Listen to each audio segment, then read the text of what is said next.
मेरा बचपन बहुत मुफलिसी में गुजरा है, बहुत परेशानियों से मैंने अपने बचपन को गुजारा है।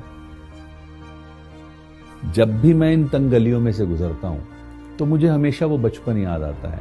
मुझे वो अपने जीवन के पल याद आते हैं कि कैसे मैं इन तंग गलियों में से गुजरा। लेकिन मुझे एक बात और एहसास होती है कि अगर ये तंग गलियां ना होती तो शायद जो मैं आज हूं वो हो नहीं पाता। पापा एक छोटा सा जॉब करते थे, बहुत कम उनकी सैलरीज थी। उसका परिणाम ये था कि घर में इनकम्स बहुत कम आती थी। तो बड़ी मुश्किल से मेरा ग्रेजुएशन हुआ।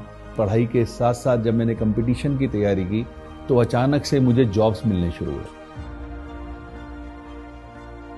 मेरा पहला जॉब लगा सीआरपीएफ में सब इंस्पेक्टर के पोस्ट पर। ये बातें हैं वर्ष 1988 की।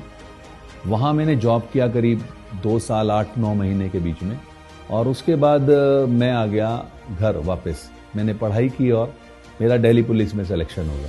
मैं कभी कभी सोचता हूं कि क्या वाकई मैंने इतनी पढ़ाई कर ली थी जो मुझे इतने अच्छे जॉब्स मिले। लेकिन मजेदार बात दूसरी भी है कि मैंने उस जॉब को भी नहीं किया और 93 में मेरा सिलेक्शन हुआ कस्टम्स डिपार्टमेंट में। कस्टम वाला जॉब मुझे इसलिए ज़्यादा अच्छा लगा क्योंकि वो मेरे घर में ही था, मेरठ में ही था, तो मैंने उसको कंटिन्यू किया।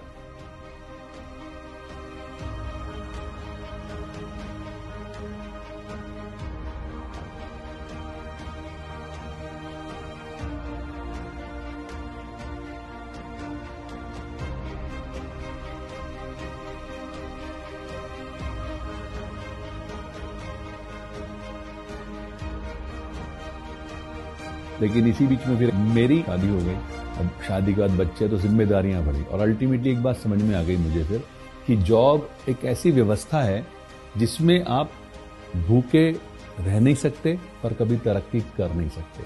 और इसी बात के मद्देनजर मैंने ढूंढना शुरू किया कोई एक ऐसा प्लेटफॉर्म जो मुझे एक्स्ट्रा इनकम दे सके।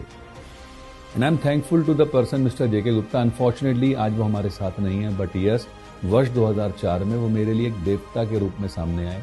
उन्होंने मुझे फॉरएवर के मार्केटिंग प्लान के बारे में बताया। तो देखा, मुझे समझ में आ गया कि ये वो प्लेटफॉर्म है जिसकी मुझे तलाश थी। यहाँ मैंने धीरे धीरे धीरे अपने रास्तों पे चलना शुरू किया, धीरे धीरे सक्सेस की तरफ बढ़ना शुरू किया। अगले 6 महीने में मैनेजर हो गया।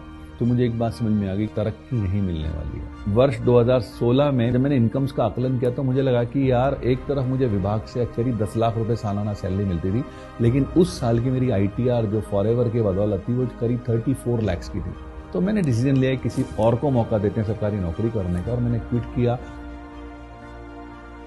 और मैं वर्ष 2017 जनवरी से फुल टाइम आज इस बिजनेस को बिल्ड कर रहा हूँ। इस व्यापार में मुझे वो सब चीजें मिली, चाहे मैं इंटरनेशनल ट्रेवल की बात करूँ, चाहे मैं एक अच्छी हेल्थ की बात करूँ, चाहे मैं एक अच्छी फैमिली लाइफ की बात करूँ, चाहे अच्छे मकान की बात करूँ। मैंने एक हर वो चीज जो मनुष्य, एक आम आदमी अपने जीवन में कल्पना कर सकता है, वो इस प्लेटफॉर्म से मुझे मिली है। अभी हाल ही में ऐसी बीमारी ने दस्तक दी जिसने पूरी दुनिया को रोक दिया। हम लोग भी बड़ा सोच रहे थे कि कैसे होगा। थैंक्स टू फॉरएवर के प्रोडक्ट्स, जिनकी वजह से हमारा इम्यूनिटी सिस्टम बहुत अच्छा रहा, and thanks to the marketing plan and the flexibility of the marketing plan, कि हम लोगों ने कोविड के उस दौर में डिजिटल प्लेटफॉर्म का सहारा लेकर के अपने बिजनेस को कंटिन्यू रखा, जिसका रिजल्ट ये रहा कि हमारे चेक्स नहीं रुके, जिसका रिजल्ट ये रहा कि हमारे इनकम्स नहीं रुके, जिसका रिजल्ट ये रहा कि बहुत सारी इंडस्ट्रीज सफर कर गई, लेकिन फॉरएवर में इनफैक्ट और ग्रोथ होती चली गई। क्यों? क्योंकि हर किसी व्यक्ति को 2 तरह की चीजें ऐसे दौर में चाहिए थी, एक अच्छा स्वास्थ्य और एक अच्छा साधन। स्वास्थ्य फॉरएवर के प्रोडक्ट्स की वजह से मिला और साधन फॉरएवर के मार्केटिंग प्लान में मिला। आज हम इस डिजिटल प्लेटफॉर्म का इस्तेमाल करके अपने बिजनेस को और ज्यादा ऊंचा और ज्यादा बड़ा बना रहे हैं।